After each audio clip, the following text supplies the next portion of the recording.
ముందు చూస్తే నుయ్యి వెనక చూస్తే గొయ్యి అన్నట్లుగా ఉంది ప్రస్తుత పాక్ పరిస్థితి. ఇప్పటికే మెడిసిన్ ఎమర్జెన్సీ కొనసాగిస్తుండగా ప్రజల నుంచి సైతం తీవ్ర వ్యతిరేకత ఎదురవుతోంది. భారత్ దెబ్బతో దాయాది దేశం విలవిల్లాడిపోతోంది. అంతేకాదు ఎమర్జెన్సీ దిశగా అడుగులు వేస్తోంది. ఈ క్రమంలోనే లాహోర్, కరాచీ గగనతలాలను మూసివేసింది. సర్జికల్ స్ట్రైక్స్ భయంతోనే విమానాశ్రయాలను పాకిస్తాన్ క్లోజ్ చేసిందని చెప్పుకోవచ్చు. భారత్ ఏ క్షణమైనా దాడి చేయవచ్చన్న భయం పాకిస్తాన్ను వెంటాడుతోంది. ఈ క్రమంలోనే 36 గంటల్లో ఇండియా వార్ మొదలు పెడుతుందని ప్రకటించింది. ఇక ఈ భయంతోనే ఇప్పుడు దేశంలోని లాహోర్, కరాచీ ఎయిర్పోర్టులకు సంబంధించిన ఎయిర్ స్పేస్లను మూసివేసింది. మే 31 వరకు ఈ గగనతలం మూతపడగా ఉదయం 8 గంటల నుంచి సాయంత్రం 4 గంటల వరకు ఈ నిషేధం అమల్లో ఉండనుంది.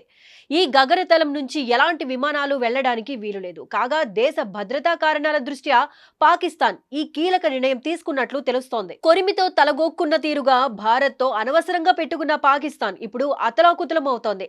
అంతేకాదు పాకిస్తాన్లో ఇప్పటికే అంతర్యుద్ధం కొనసాగుతుండగా ఎమర్జెన్సీ విధిస్తే పాక్ పరిస్థితి ఏమిటనేది చెప్పడం కూడా కష్టమే. ఓవైపు భారత్ ఏ క్షణమైనా దాడి చేయొచ్చన్న భయంతో గజగజలాడుతూనే మరోవైపు బోర్డర్ వద్ద పలు కవ్వింపు చర్యలకు పాల్పడుతోంది పాకిస్తాన్. అంతేకాదు అణ్వాయుధాలను భారత్పై దాడి చేసేందుకు రెడీ చేశామని చెబుతోంది. పాక్ దగ్గర అణ్వాయుధాలు ఉన్నప్పటికీ వాటి వల్ల ఎలాంటి ఉపయోగం ఉండదు. అంతేకాదు పాకిస్తాన్కు ఇతర దేశాల నుంచి ఎలాంటి సపోర్ట్ లేదు. ఒకవేళ చైనా వంటి దేశాలు అండగా నిలిచినా భారత్ దెబ్బను ఎదుర్కోవడం చాలా కష్టం. పాకిస్తాన్లో కరాచీ, లాహోర్ ప్రాంతాలు ముఖ్యమైనవి. ఒకవేళ భారత్తో యుద్ధం స్టార్ట్ అయితే ఈ ప్రాంతాలపైనే ఎక్కువ ప్రభావం పడే అవకాశం ఉంది. ఇప్పటికే భారత్ త్రివిధ దళాలకు ప్రభుత్వం పూర్తి స్వేచ్ఛను ఇచ్చింది. ఈ నేపథ్యంలోనే సరిహద్దుల్లో మిసైల్స్, పలు యుద్ధ విమానాలు సిద్ధంగా ఉన్నాయి.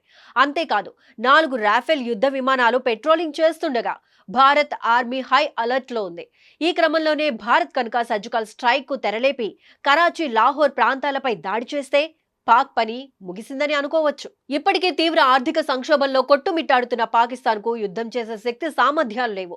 అక్కడ ప్రజల నుంచి వ్యతిరేకత ఎదురవుతుండగా భారత్ చర్యలతో కనీసం తాగడానికి నీరు కూడా లేని సిచ్యువేషన్ లో పాక్ ఉంది.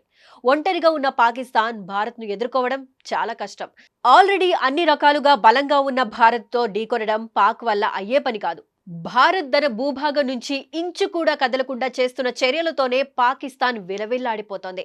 అదే భారత్ డైరెక్ట్ గా రంగంలోకి దిగి యుద్ధాన్ని స్టార్ట్ చేస్తే పాక్ పరిస్థితి ఊహించుకోవడం కూడా చాలా కష్టమే. ఆర్థికంగానే కాకుండా సైన్యం పరంగానూ స్ట్రాంగ్ గా ఉన్న భారత్ కు ప్రపంచ దేశాల నుంచి పూర్తి మద్దతు ఉంది. మిత్రదేశమైన భారత్ కోసం ఎలాంటి నిర్ణయాలైనా చర్యలైనా తీసుకునేందుకు సిద్ధంగా ఉన్నామని చెబుతున్నాయి. అంతేకాదు అవసరమైతే పాకిస్తాన్ ప్రపంచ పటంలోనే లేకుండా చేయడానికి కూడా రెడీగా ఉన్నామని తేల్చి చెబుతున్నాయి. ఈ విషయాన్ని ఇప్పటికే ఇటలీ పీఎం అధికారికంగా వెల్లడించారు కూడా. ఇక ఇదే తరహాలో రష్యా, అమెరికా, ఇజ్రాయెల్ వంటి దేశాలు కూడా భారత్ కు సపోర్టుగా నిలిచాయి. అయితే పెహల్గామ్ లో జరిగిన ఉగ్ర దాడి ఘటన తరువాత భారత్ పాకిస్తాన్ పై కఠిన చర్యలు తీసుకుంది.